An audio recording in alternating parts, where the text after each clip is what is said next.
పిల్లలు చివరిలో కూర్చోండి, ఒక చోట కూర్చోండి, తిరగొద్దు మీరు అటు ఇటు.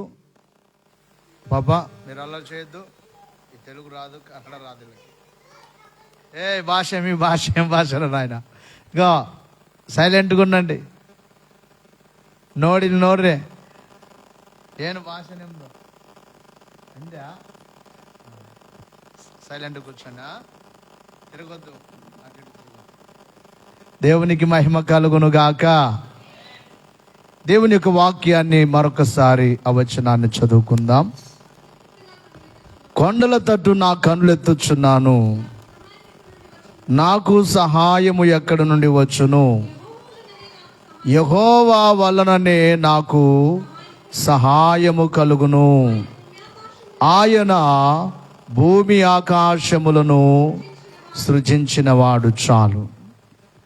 క్రీస్తు ప్రభునందు ప్రియమైన దేవుని యొక్క విశ్వాసులారా, కూడి ఉన్న మనకెల్లరకును మన ప్రభువును రక్షకుడునైన యేసు క్రీస్తు వారి యొక్క నామములో కృపా సమాధానములు, మహిమ దీవెనలు, ఆశీర్వాదములు మెండుగా దేవుడు మనకెల్లరకు అనుగ్రహించును గాక. ఆమేన్. కొద్ది నిమిషాలు దేవుని యొక్క మాటలు మనసు పెట్టి వినాలని దేవుని సేవకునిగా సైలెంట్గా, బాబా సైలెంట్ కూర్చోండి, ఒక చోట కూర్చోండి. కూర్చోమ్మా, అక్కడే కూర్చో, కొంతకాలే కూర్చో, అల్లరి చేయొద్దు.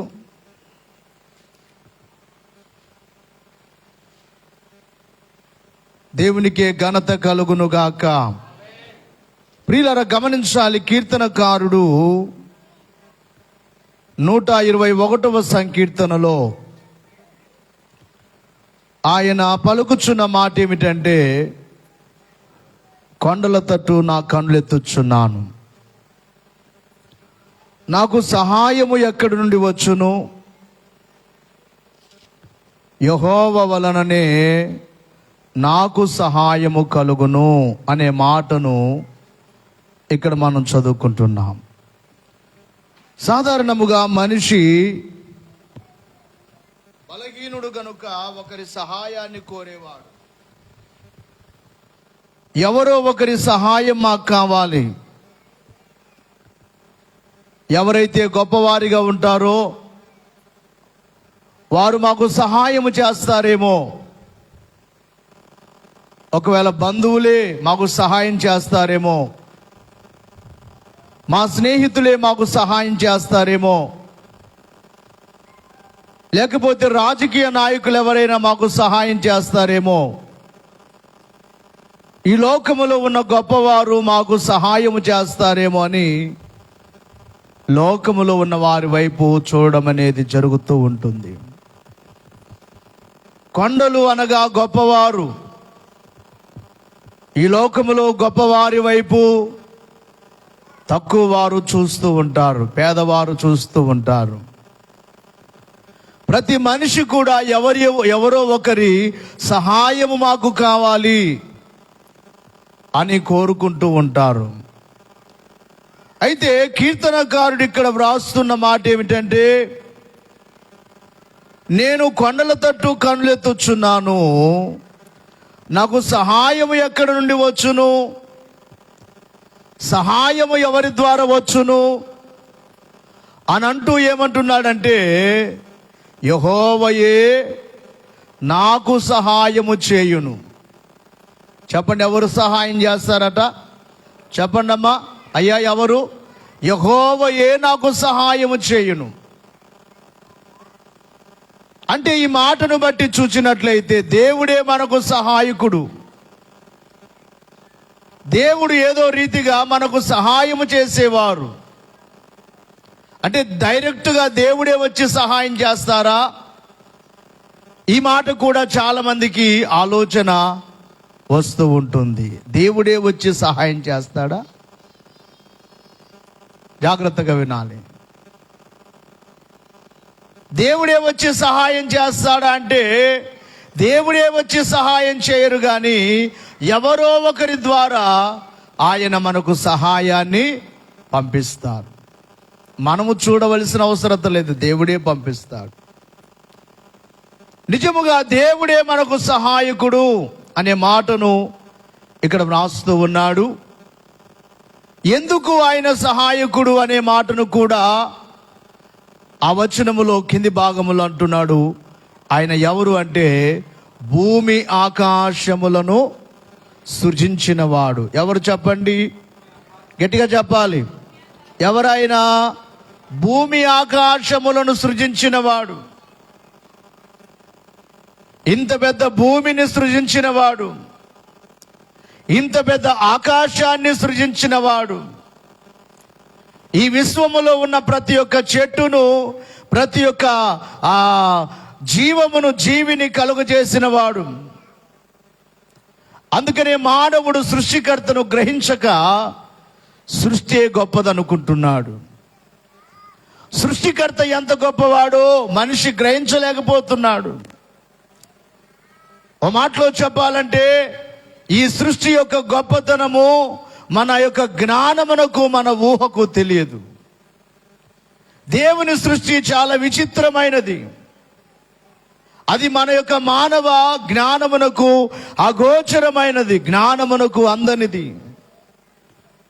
దానిని గూర్చి మనము ఎక్కువగా ఆలోచన చేయకుండా ఆ సృష్టికర్తను నమ్ముకొని బ్రతుకుతే మన జీవితాలకు ఏ కొదువ ఉండదు. దేవునికి మహిమ కలుగును గాక. ఇంత పెద్ద విశ్వమును కలుగు చేసిన దేవుని నమ్మి మనం బ్రతుకుతే మన జీవితాలకు సహాయము దేవుడే చేస్తారు. గనుక ప్రియులారా, ఇక్కడ దేవుడే మనకు సహాయకుడు అనే మాటలు బైబిల్లో చాలా చోట్ల మనకు కనబడతాయి. ఎక్కువ వచనాలు కాకుండా కొన్ని మాత్రమే చదవండి. 27వ సంకీర్తన 9వ వచనం, 27వ సంకీర్తన 9వ వచనం ఒక్కసారి చదవండి. నీ ముఖము నాకు దాచకుము, కోపము చేత నీ సేవకుని తోలివేయకుము, నా సహాయుడవు నీవే, రక్షణకర్తవగు నా దేవా, నన్ను దిగనాడుకుము, నన్ను విడువకుము. అదే 28వ సంకీర్తన 7వ వచనం కూడా 28. యెహోవా నా ఆశ్రయము, నా కేడము, నా హృదయము, ఆయన యందు నమ్మిక ఉంచెను గనుక నాకు సహాయము కలిగెను. బాగా వినాలి. చాలా వచనాల్లో ఈ మాట కనబడుతుంది. సహాయకుడు ఎవరు? మాట్లాడలేదు. మా భాష మీకు అర్థం కాదు, మీ భాష మాకు అర్థం కాదు. మీరు వచ్చి కూర్చున్నారు, సైలెంట్ కూర్చోండి, మాట్లాడొద్దు. మాట్లాడితే బయటికి వెళ్ళండి, సైలెంట్ కూర్చోండి. దేవునికి మహిమ కలుగును గాక. ప్రియులారా, గమనించాలి. ఈ 2 వచనాల్లో కూడా ఏమంటున్నాడు? సహాయము ఎవరి ద్వారా కలుగుతుంది? గట్టిగా చెప్పాలి. దేవుని ద్వారానే మనకు సహాయము. ఎందుకు అనంటే ముందుగానే చెప్పబడింది, ఆయన సృష్టికర్త గనుక ఆయనే మనకు సహాయము చేసేవారు. చాలా వచనాల్లో ఈ మాట మనకు కనబడుతుంది. ఎబ్రీ పత్రిక 13వ అధ్యాయము 6వ వచనం లాస్ట్గా అంశము, మనము ఎవరి వైపు చూడాలనేది వాక్యాంశము. మన కన్నులు ఎవరి వైపు చూడాలి, మన దృష్టి ఎవరి వైపు ఉండాలనేది వాక్యాంశము. దేవుని వైపు మనము చూచినప్పుడు తప్పకుండా ఆయన మనకు సహాయం చేసేవారు. మీకు ప్రతిసారి చెబుతూ ఉంటాను, నిన్న నాకు ఫుల్లుగా, మన శుక్రవారం నుండి ఫుల్ జ్వరం. నిన్ను కూర్చోవడానికి కూడా నాకు ఓపిక లేదు. పిల్లల్ని స్కూల్కి తీసుకొని వెళ్ళడానికి కూడా నాకు ఓపిక లేదు. పాస్టమ్మను తీసుకెళ్ళమని చెప్పాను, కానీ మరలా వర్షం వచ్చింది, అక్కడ ఆ దారి బాగోలేదు, స్లిప్ అయిపోతే మరి కష్టం పడిపోతే నెమ్మదిగా వెళ్ళి రావడం జరిగింది. నిన్న లూకా కూడా ఇంటి దగ్గరకు వచ్చాడు. హాస్పిటల్ కన్నా వెళ్దాం రాయ్యా అన్నాడు. పాస్టమ్మ కూడా సాయంకాలం పిలిచారు, నేను రాను, రేపు నా దేవుడే నన్ను నిలబెడతాడంతే. మందు వాడకుండా జబ్బును మాన్పివేయగలిగిన దేవుడు నా దేవుడు నన్ను నిలబెడతాడు. ఆ జ్వరం ఆయనే తీసివేయాలంతే. ట్యాబ్లెట్ మెడికల్ స్టోర్కి వెళ్ళి ట్యాబ్లెట్, ఈ షుగర్ ట్యాబ్లెట్ వేసుకోవడానికే నాకు ఇష్టం లేదు. వేసుకోవాలంటే వేసుకోవాలంతే. ఎందుకంటే నా పట్టుదల ఏంటంటే 2001లోనే చచ్చిపోయేవాడిని, ఇప్పటి వరకు బ్రతికించాడు. 2001లోనే పోయేవాడిని. నా దేవుడే నన్ను నడిపిస్తాడు. దేవునికి మహిమ కలుగును గాక. మన సహాయకుడు దేవుడే. దేవుని యొక్క వాక్యములో మనం చూసినట్లయితే ఎబ్రీ పత్రిక 13వ అధ్యాయం 6వ వచనములో, కాబట్టి ప్రభువు నాకు సహాయుడు. ఇక్కడ బాగా వినాలి, ప్రభువు నాకు సహాయుడు, నేను భయపడను, నరమాత్రుడు నన్నేమి చేయగలడు అని మంచి ధైర్యముతో చెప్పగల వారమై ఉన్నాము. నరులేమి చేయగలరు? సాధారణముగా మనము మనుషులకు భయపడుతూ ఉంటాం. ఒకవేళ రౌడీలు అయితే రౌడీలకు భయపడుతూ ఉంటాం. వారు మంచివారు కాకపోతే మంచివారు కాదు అని వారికి భయపడుతూ ఉంటాం. అలాగే మన కర్ణాటక రాష్ట్రంలో ఎక్కువగా చేతుబడులు చేయించడం జరుగుతుంది. వారు చేతుబడి చేయిస్తారు, లేకపోతే ఏమో చేస్తారని భయపడుతుంటాం. కానీ బైబిల్ చెప్పే మాట, దేవుడే నాకు సహాయకుడు, నరమాత్రుడు నన్నేమి చేయగలడు. బాగా అర్థం చేసుకోవాలి దేవుని మాటలు. ఏం చేయగలడు చెప్పండి? ఏం చేయగలడు? ఏమైనా చేయగలడా? పరమాదేవుండే నా పక్షమయ్యుండగా నరుడేమి చేయగలడు. ఆ పరమాజనకుండే నా పట్టయ్యుండగా పాప పరుడేమి చేయగలడు. పరమదేవుండే నా పక్షమై ఉండగా నరుడేమి చేయగలడు? ఆ పరమదేవుండే నా పట్టయి ఉండగా పరుడేమి, పాప పరుడేమి అంటే సాతానేమి చేయగలడు? దయ్యాలేమి చేయగలవు? ఏది మనల్ని ఏమి చేయగలదు? ఏమీ చేయలేదు. కారణం ఏమిటంటే మన సహాయకులు ఎవరు చెప్పండి అమ్మాయ్యా? దేవుడే. చెప్పండి, ఎవరు? గట్టిగా చెప్పాలి. దేవుడే మనకు సహాయకుడు. గనుక మన యొక్క నేత్రము ఎవరి వైపు ఉండాలి? మన దృష్టి ఎవరి వైపు చూస్తూ ఉన్నాం? ఆ చిన్నతనంలో బ్రదరన్ చర్చికి వెళుతుంటే ఎక్కువగా ఈ పాట పాడేవారు. ప్రతి పాట నాకు ఆ మనసులో ఆ పాటలు రికార్డ్ అయిపోయాయి. దేవునికి మహిమ కలుగునుగాక. ఏ వాక్యాంశం చెప్పినా ఏదో ఒక పాట నాకు గుర్తుకొచ్చేస్తుంది. ఈ పాట ఏమిటంటే వాళ్ళు పాడేవారు ఆ దినాల్లో, ఆకాశమందున్న ఆసీనుడా నీ తట్టు కనులేతుచున్నాను, నేను నీ తట్టు కనులేతుచున్నాను. ఆకాశమందున్న ఆసీనుడా నీ తట్టు కనులేతుచున్నాను, నేను నీ తట్టు. చప్పలు కొడదాం. దారి తప్పినా గొర్రెను నేను, దారి కానక తిరుగుచున్నాను. దారి తప్పినా గొర్రెను నేను, దారి కానక తిరుగుచున్నాను. కరుణించు మా యేసు కాపాడుమా, నీ తట్టు కనులెత్తుచున్నాను, నేను నీ తట్టు. అందరూ పాడదాము. ఆకాశమందున్న ఆసీనుడా నీ తట్టు కనులెత్తుచున్నాను, నేను నీ తట్టు. గాయపడిన గొర్రెను నేను, బాగు చేయుమా పరమ వైద్యుడా. గాయపడిన గొర్రెను నేను, బాగు చేయుమా పరమ వైద్యుడా.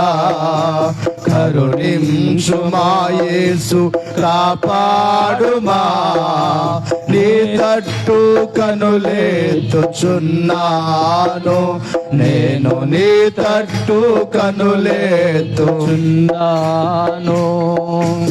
ఆకాశమందున్న ఆసీనుడా, నీ తట్టు కనులెత్తుచున్నాను నేను, నీ తట్టు కనులెత్తుచున్నాను. పాప ఊబిలో పడియున్నాను, లేవనెత్తుమా, బాగు చేయుమా. పాప ఊబిలో పడియున్నాను, లేవనెత్తుమా, నన్ను బాగు చేయుమా. కరుణించుమా యేసు, కాపాడుమా, నీ తట్టు కనులెత్తుచున్నాను నేను, నీ తట్టు కనులెత్తుచున్నాను. ఆకాశమందున్న ఆసీనుడా, నీ తట్టు కనులెత్తుచున్నాను నేను, నీ తట్టు కనులెత్తుచున్నాను. కరుణించుమా యేసు, కాపాడుమా, నీ తట్టు కనులెత్తుచున్నాను నేను, నీ తట్టు కనులెత్తుచున్నాను.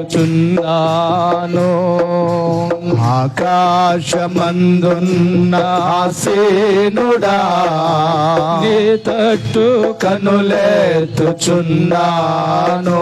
నేను, నీ తట్టు కనులెత్తుచున్నాను. దేవునికి మహిమ కలుగును గాక. చేతులెత్తాలి. ఎవరి తట్టు చూద్దాము.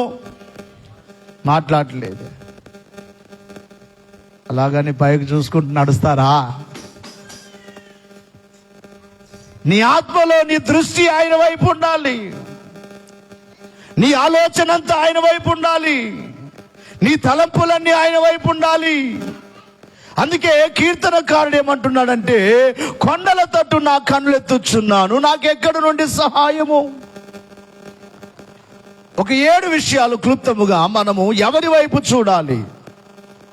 అదే కీర్తనకారుడు 123వ సంకీర్తనలో మొదటి వచనములో ఒక మాట, ఇందాక మనం పాడుకున్న పాటనే ఆయన ఈ మాటను అంటున్నాడు. ఏమని?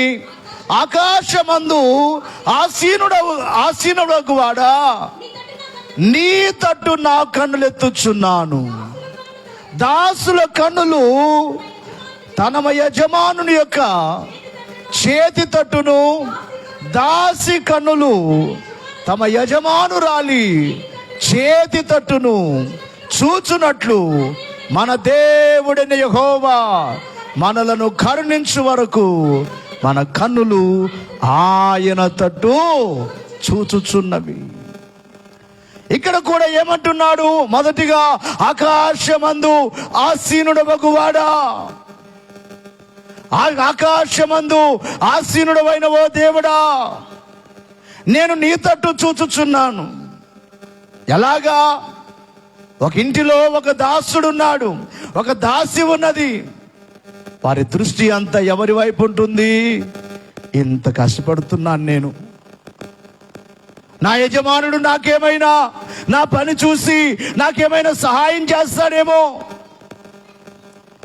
ఇంకా నా జీతం పెంచుతాడేమో, నాకేమైనా ఇస్తాడేమో అని ఒకరి కింద దాసులుగా ఉన్నవారు ఆ దాసుని యొక్క యజమానుని యొక్క చేతుల వైపు వారి యొక్క దృష్టి అంతా కూడా ఉంటుందట. అయితే దేవుని పిల్లలమైన మనమే, మన దేవుడు మనల్ని కరుణించేంత వరకు, దేవుని ద్వారా మనము సహాయము పొందేంత వరకు మన దృష్టి ఎవరి వైపు ఉండాలంటే దేవుని వైపే. నీవున్నావయ్యా నాకు, నీవే సహాయము చేస్తావు, ఏం కావాలో నీకు ప్రతి వారం చెబుతూ ఉంటాం. ఈ వారం దాదాపుగా దేవుని యొక్క నామములో చెప్పాలంటే 25,000 వరకు మాకు అవసరత ఉండేది.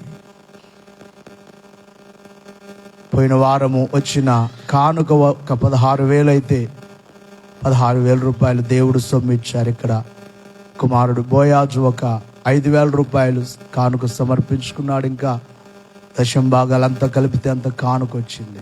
ఇంకా మిగిలిన సొమ్ము కావాలి పిల్లల పుస్తకాలకి, అలాగే ఇంటి బాడి కట్టడానికి, అన్నిటికీ దగ్గర 25,000కు పైగా సొమ్ము కావాలి. దేవుడు ఆ రీతిగా సహాయం చేశారు. కనుక దేవుని యొక్క సేవకునిగా చెప్పే మాట, మన దృష్టి దేవుని వైపు. ఏ సహాయం కావాలన్నా మనుషుల వైపు చూడవద్దు. దేవుని వైపు చూస్తే సహాయము మనుషుల ద్వారానే దేవుడు పంపిస్తాడు. ఇక రెండవ మాట ఏమిటంటే, బైబిల్లో మనం చూసినట్లయితే యెషయా గ్రంథము 40వ అధ్యాయం 26వ వచనములో కూడా వ్రాయబడిన మాటను ఇక్కడ మనం చదువుకుందాం. యెషయా 40వ అధ్యాయం 26వ వచనం. మీ కన్నులు పైకెత్తి చూడుడి. బాగా వినాలి, దేవుడు అంటున్నారు మీ కన్నులు పైకెత్తి చూడండి. వీటిని ఎవరు సృజించాను? వీటి లెక్క చొప్పున వీటి సమూహములను బయలుదేర చేసి వీటన్నిటికి పేర్లు పెట్టిన వాడు పిలుచువాడే కదా. తన అధిక శక్తి చేతను తనకు కలిగి ఉన్న బలాతిశయము చేతను ఆయన ఒకటి అయినను విడిచిపెట్టడు. గమనించాలి, ఒక్కసారి మీరు ఆకాశం వైపు చూడండి. ఆకాశములో కనబడే ఆ సృష్టిని చూడండి. సూర్యుని చూడండి, చంద్రుణ్ణి చూడండి, కోట్ల కోట్ల కోట్ల నక్షత్రాలను చూడండి, లెక్క పెట్టలేని అన్ని నక్షత్రాలు. అయితే దేవుడు వాటన్నిటికీ పేర్లు పెట్టాడట. ఏం పెట్టాడు? పేర్లతో పిలుస్తున్నాడట. నక్షత్రాలన్నిటికీ ఆయన ఏం పెట్టాడట? యమా పేర్లు పెట్టి పిలుస్తున్నాడట. బైబిల్లో చూస్తాం, వాటికి మార్గములు ఏర్పాటు చేస్తారట. ఆ మార్గములోనే అవి తిరగాలి. యూదా పత్రికలో ఉంటుంది, బైబిల్లోనే ఉన్న మాటలు. సొంతముగా ఏది మనం మాట్లాడకూడదు. దేవునికి మహిమ కలుగును గాక. ప్రియులారా, గమనించాలి జాగ్రత్తగా. దేవుడు ఆకాశం వైపు చూడమంటున్నాడు. ఎందుకు అనంటే, ఆకాశం వైపు చూస్తే మనకు ఆకాశము కనబడుతుంది, నక్షత్రాలు కనబడతాయి. వాటన్నిటిని కూడా కలుగు చేసిన దేవుడు మనకు కనబడతాడు. యూదా పత్రికలో ఈ మాటను మనం చూస్తాం. యూదా పత్రిక 13వ వచనం. తమ అవమానమును నురుగు వెళ్ళగ్రక్కు వారై సముద్రం యొక్క ప్రచండమైన అలలుగాను మార్గము తప్పి తిరుగు చుక్కలుగాను ఉన్నారు. వారి కొరకు గడంధకారము నిరంతరము భద్రము చేయబడి ఉన్నది. మార్గము తప్పి తిరుగు చుక్కలు అంటే చుక్కలకు లేక నక్షత్రములకు కూడా ఆయన ఏమి ఏర్పాటు చేశారంటే మార్గములను ఏర్పాటు చేశారు. ఒకసారి మీరు ఆకాశం వైపు చూస్తే ఆ సృష్టిని చూసినప్పుడే మీకు అర్థమవుతుంది, ఇంత చేసిన మీకు నేను సహాయం చేయనా?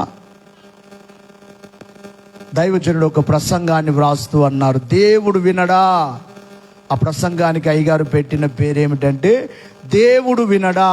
దేవుడు వింటాడు తప్పకుండా. దేవుడు మనకు సహాయం చేయడా? చేస్తాడు తప్పకుండా అని అంటూ ఏమన్నారంటే, మనము అడగకుండగానే మన కొరకు సృష్టి చేసిన దేవుడు, భూమి కావాలని అడిగామా? ఆకాశం కావాలని అడిగామా? సూర్యుడు కావాలని అడిగామా? చంద్రుడు కావాలని అడిగామా?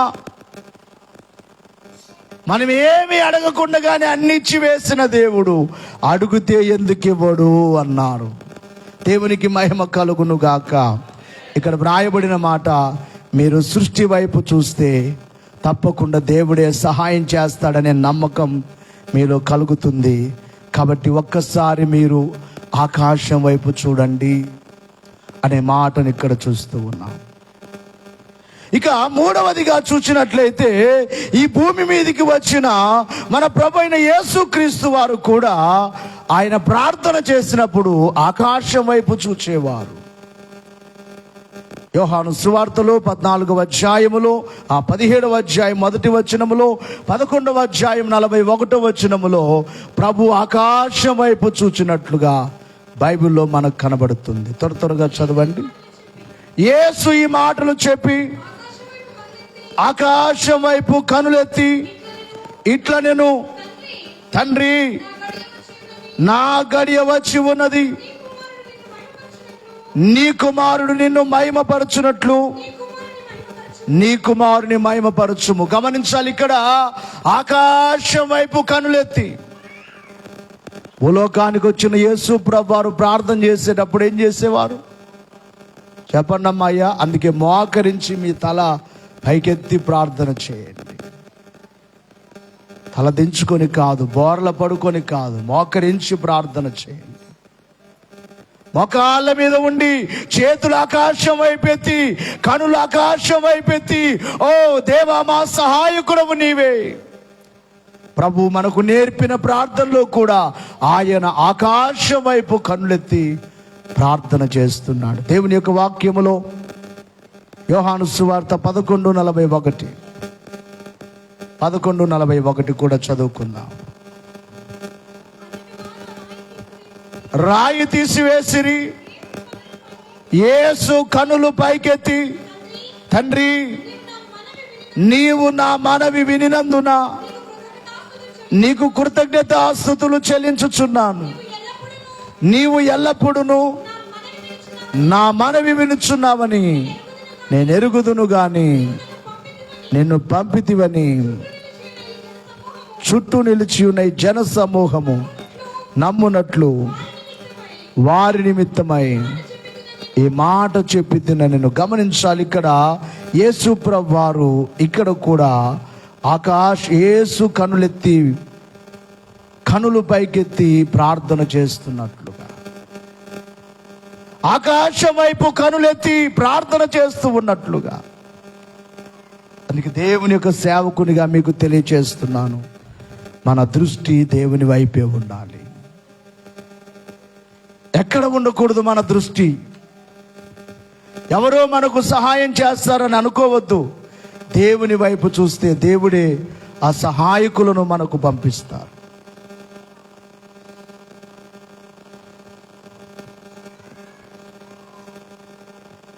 ఇక 4వదిగా చూసినట్లయితే, దేవుని సువార్తను ప్రకటిస్తూ దేవుని కొరకు జీవిస్తూ ఉన్న స్టెఫెన్. ఈ స్టెఫెన్ అనబడే ఒక సువార్తికుడు దేవుని సువార్త ప్రకటిస్తూ ఉంటే ఆయన రాళ్లతో కొడుతున్నారు, భయంకరంగా గాయపరుస్తున్నారు.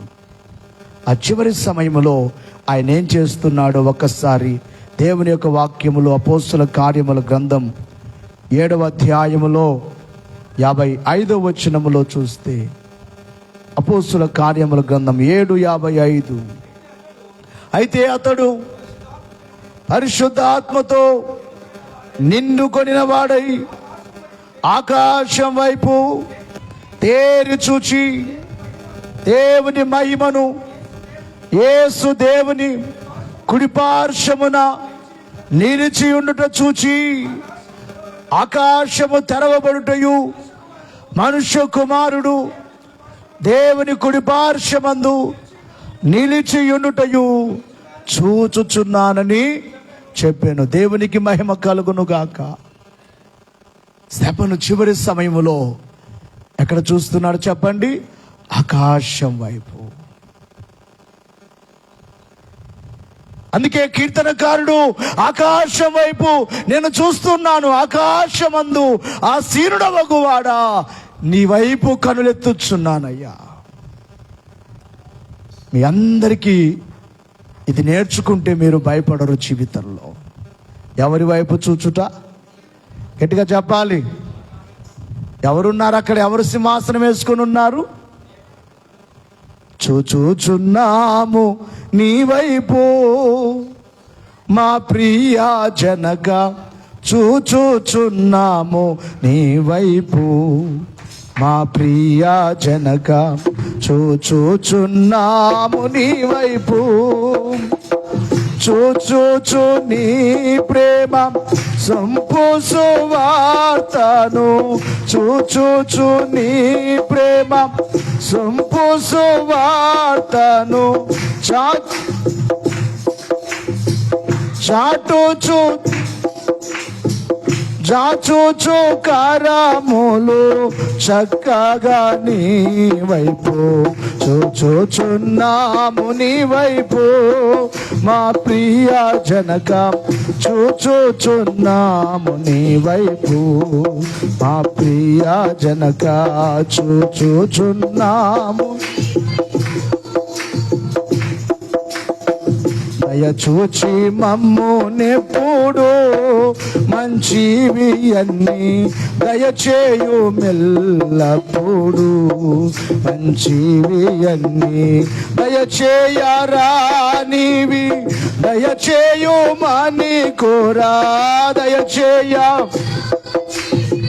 దయచేయు మని కోరా, దయచూపి మన్నించు దయగల మా తండ్రి, చూచుచున్నాము నీ వైపు మా ప్రియా జనక, చూచుచున్నాము నీ వైపు, చూచుచున్నాము నీ వైపు మా ప్రియా జనక, చూచుచున్నాము నీ వైపు. భయమో మా ఎడలను నిలుపుము నీదు ప్రభావమును రంగను, నీ భయము చే మేము వైభవమొందుచు, నీ భయము చే మేము వైభవమొందుచు, భయము లేకుండా నీ భువిని భయము లేకుండా నీ భూమిని కొన్నాళ్ళు, చూచుచున్నాము నీ వైపు మా ప్రియా జనక, చూచుచున్నాము నీ వైపు మా ప్రియా జనక, చూచుచున్నాము నీ వైపు. చూచూచు నీ ప్రేమ సంపూసు వార్తను, చూచూచు సంపూసు వార్తను, చాచూచు కరములు చక్కగా నీ వైపు, చాచూచు కరములు చక్కగా నీ వైపు, చూచుచున్నాము నీ వైపు మా ప్రియా జనక, చూచుచున్నాము నీ వైపు నా ప్రియా జనక, చూచుచున్నాము నీ వైపు. దేవునికి మహిమ కలుగును గాక. దేవుని వైపు చూచుట నేర్చుకోవాలి. అందరూ లేచి నిలబడదాం. చివరిగా దేవుని వైపు చూచిన వారిని ఆయన సిగ్గుపరచరు. దేవుని వైపు చూచిన వారు సిగ్గునందరు. నీ మనుషుల వైపు చూస్తే నీవు సిగ్గుపడవలసి వస్తుంది. దేవుని వైపు చూచిన వారిని ఆయన ఏనాడు సిగ్గుపరచరు. అందుకే ఆ మాటను బైబిల్లో కీర్తనల గ్రంథం 34వ సంకీర్తన 5వ వచనములో వ్రాయబడిన మాటను చూస్తే, వారు ఆయన తట్టు చూడగా వారికి వెలుగు కలిగెను, వారి ముఖములు ఎన్నడును లజ్జింపకపోవును. గమనించాలి, దేవుని తట్టు తిరగగా వారికి వెలుగు కలిగెను. దయచేసి మీ అందరికీ చెబుతున్నాను, దేవుని వైపు చూడండి. అన్ని విషయాల్లో మీరు సహాయం పొందుతారు. ఎవరి వైపు చూడవద్దు, దేని వైపు చూడవద్దు. నీ బంధువుల వైపు చూడవద్దు, నీ స్నేహితుల వైపు చూడవద్దు, నీకున్న ఆస్తి వైపు చూడవద్దు. ఆస్తి ఉండొచ్చు, పోవచ్చు. కొంతమంది మాకు భూమి పొలం ఉన్నది, నీ పొలం ఉండొచ్చు, పోవచ్చు. కొంతమంది మాకు డబ్బు ఉన్నది, ఆ డబ్బు ఉండొచ్చు, పోవచ్చు. కొంతమంది మాకు అధికారం ఉన్నది, అధికారం ఉండొచ్చు, పోవచ్చు. ఈ లోకములో ఏది స్థిరము కాదు, స్థిరమైన వారు, శాశ్వతమైన వారు ఒక్కరే. ఆయన వైపు చూడము నేర్చుకోండి. ఆయన వైపు చూస్తే మనల్ని ఆయన ఏం చేయనీయడట, సిగ్గుపడని, సిగ్గుతో మనల్ని వెళ్ళనివ్వడు. తల వంచుకొని వెళ్ళేటట్లుగా, ముఖము తగ్గించుకొని వెళ్ళేటట్లుగా చేయడు ఆయన. మీ సేవకుడినే చూస్తున్నారు కదా, ఇంత సేవ, ఇదంతా మేము ఆయన వైపు చూడమే. ఆయన వైపు చూడడాన్ని బట్టి దేవుడు మీలో ఎవరినో ఒకరిని ప్రేరేపించి, 6 సంఘాల బిడ్డలు ఎవరో ఒకరి ద్వారా, ఆ వారానికి మాకేం కావాలో ఎవరో ఒకరి ద్వారా సహాయం చేస్తూ ఉంటారు దేవుడు. కనుక దేవుని వైపు చూడండి. ఇక చివరిగా 2 విషయాలు ఏమిటంటే, యేసుక్రీస్తు వారు చనిపోయి ఆయన తిరిగి లేచి పరలోకానికి వెళ్ళేటప్పుడు, ఆయన వెళ్ళిపోతూ ఉంటే, ఆరోహణమైపోతూ ఉంటే, ఆయన శిష్యులు ఆయన వైపు చూస్తూ ఉన్నారు.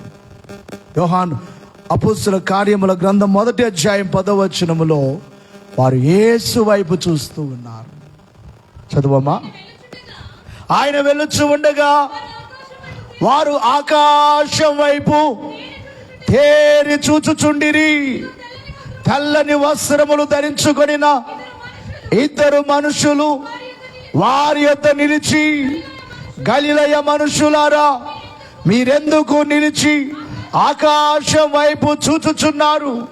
మీ యొద్ద నుండి పరలోకమునకు చేర్చుకొనబడిన యేసే ఏ రీతిగా పరలోకమునకు వెళ్ళుట మీరు చూచితిరో, ఆ రీతిగానే ఆయన మరలా వస్తారు, తిరిగి వచ్చునని వారితో చెప్పిరి.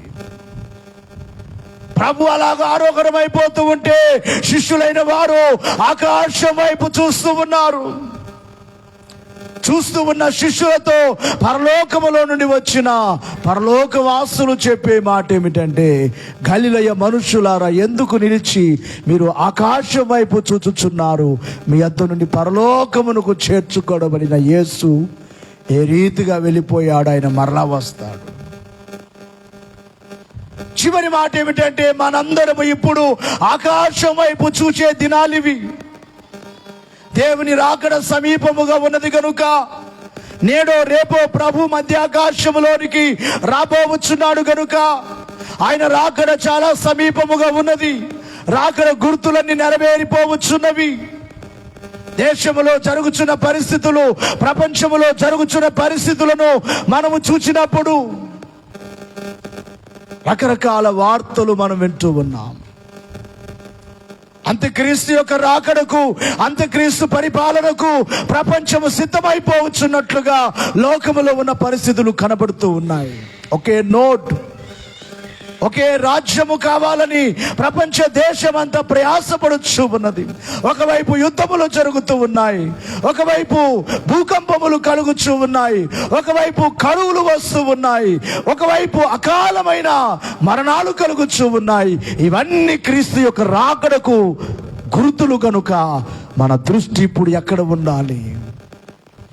దేవుని యొక్క వాక్యములో, కొలస్సీ పత్రికలో 3వ అధ్యాయములో 1 నుండి మనము చూసినట్లయితే, రాకడ దినములలో ఉన్న మనము క్రీస్తు యొక్క రాకడ కొరకు ఎదురు చూడవలసిన వారమై ఉన్నాం. చదువమ్మా. మీరు క్రీస్తుతో కూడా లేపబడిన వారైతే ఎక్కడికి వెదకాలంటే పైనున్న వాటినే వెదకుడి. అక్కడ క్రీస్తు దేవుని కుడి పార్శ్వమందు కూర్చుండి ఉన్నాడు. పైనున్న వాటినే గాని భూ సంబంధమైన వాటి మీద మనస్సు పెట్టుకొనకుడి. ఎలయనగా మీరు మృతి పొందితిరి, మీ జీవము క్రీస్తుతో కూడా దేవుని యందు దాచబడి ఉన్నది. మనకు జీవమై ఉన్న క్రీస్తు ప్రత్యక్షమైనప్పుడు మీరును ఆయనతో కూడా మహిమయందు ప్రత్యక్షపరచబడుదురు. కావున భూమి మీదనున్న మీ అవయవములను అనగా జారత్వమును, అపవిత్రతను, కామాతురతను, దురాశను, విగ్రహారాధన అయిన ధనాపేక్షను చంపివేయుడి. వీటి వలన దేవుని ఉగ్రత అవిధేయుల మీదికి వచ్చును. భూసంబంధమైనవి ఏమిటి అంటే ఇవే పాపములు, జారత్వము, అపవిత్రత, కామాతురత, దురాశ అన్ని కావాలి. నేను మాట అంటాను, భూమి మీద ఎన్ని సంపాదించుకున్నా స్థిరంగా ఉంటావా? ఉండగలరా? కోట్లు కోట్లు సంపాదించిన వారైనా ఏదో ఒక రోజు చెప్పాలి, గట్టిగా చెప్పాలి. మీరు చెప్పకపోతే నాకు డౌట్ వస్తుంది. ఉంటామని ఇక్కడే ఉండిపోతారా? ఏ పాటిది మన జీవితం. అయితే మన జీవితాలన్నీ దేవుడు ఎక్కడ దాచుకున్నాడట? దాచిపెట్టుకున్నాడు ఆయన దగ్గర.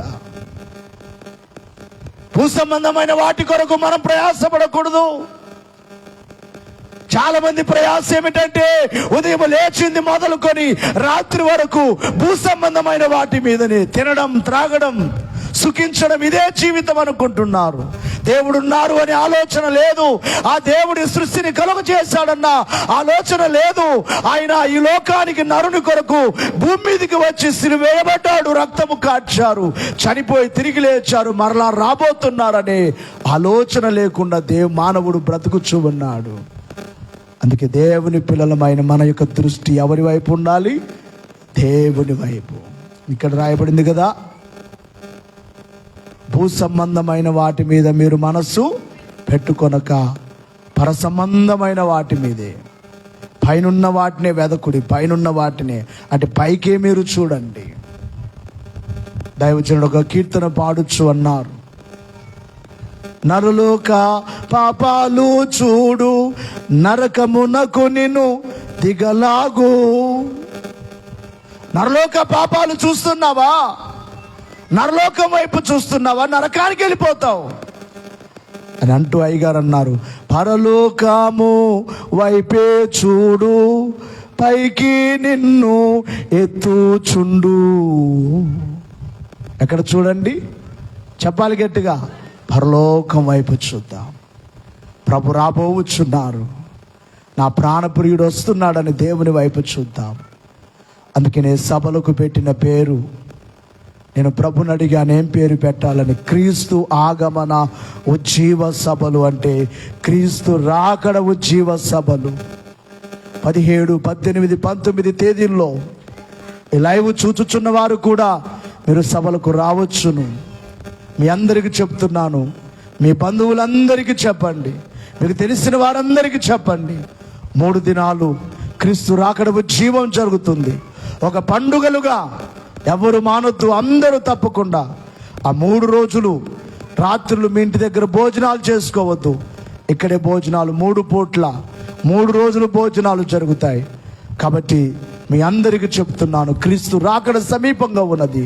మన దృష్టి దేవుని వైపు చూస్తే ఈ లోకంలో మనకి ఏం కావాలో ఆయన ఇస్తారు. అందుకే యేసు ప్రభువు వారు చెప్పారు కదా, మొదట నా నీతిని రాజ్యమును వెదకుడి, మీకేం కావాలో భూమి మీద ఏం కావాలో అన్ని ఇస్తాడు ఆయన. ఆయన వైపు చూద్దాం, ఆయన రాకకు సిద్ధపడదాం. అట్టి భాగ్యం దేవుడు మనకెల్లరకు అనుగ్రహించునుగాక. ఆమేన్. అందరూ మోకరిద్దాం. ఆకాశమందు